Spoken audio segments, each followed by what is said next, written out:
اسی طرح جب ہم لڑکی دیکھنے کے لیے جاتے ہیں تو اس سے جو ہے ہم تعلیم پوچھتے ہیں، اس بچی سے جو ہے ہم اخلاق اور دیگر چیزیں پوچھتے ہیں، لیکن یہ نہیں پوچھتے کہ بیٹا نماز کیوں نہیں پڑھتی، اے بیٹا نماز کی طرف کیا رجحان ہے، دینداری کی طرف کیا رجحان ہے، قرآن پاک کی تلاوت کرتی ہو یا نہیں۔ لیکن عزیزان گرامی یہاں سے بھی معاشرہ بہت پیچھے چلا گیا، صرف اور صرف تعلیم کو ہم ترجیح دیتے ہیں، مال و دولت کو ہم ترجیح دیتے ہیں، اچھے خاندان کو ترجیح دیتے ہیں، ہم حسب اور نسب کو جو ہے وہ ترجیح دیتے ہیں، دینداری بہت پیچھے چلی گئی۔ اور یہاں اس معاشرے کے اندر عزیزان گرامی آپ کو نبی پاک صلی اللہ تعالی علیہ وسلم کی ایک حدیث پاک سناؤ۔ نبی پاک علیہ السلام نے 4 جو ہے وہ باتیں ارشاد فرمائی، اور کتنی پیاری باتیں ارشاد فرمائی۔ نبی پاک صلی اللہ تعالی علیہ وسلم ارشاد فرماتے ہیں، بخاری شریف کتاب النکاح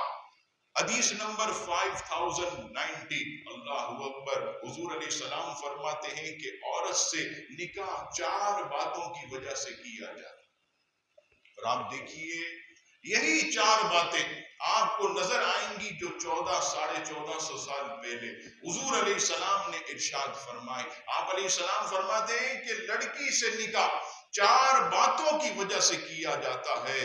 سب سے پہلے اس کا مال دیکھا جاتا ہے، مالدار ہے رشتہ کر دیا جاتا ہے۔ دوسری چیز حسب اور نسب، اعلی خاندان، اعلی نسب۔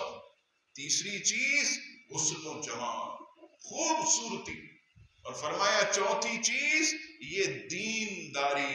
اور یہ بھی چوتھے نمبر پر نبی پاک علیہ السلام کیا فرماتے ہیں کہ تم خوبصورتی کو ترجیح مت دو، تم مال و دولت کو ترجیح مت دو، تم حسب اور نسب کو ترجیح مت دو، میرے غلاموں تم جو ہے وہ لڑکی کی دینداری کو ترجیح دو۔ اگر لڑکی نیک ہے، اگر لڑکی نمازوں کی پابند ہے، اگر لڑکی قرآن مجید کی تلاوت کرنے والی ہے، تو تم جو ہے سب سے پہلے اس کی یہ خوبی دینداری کو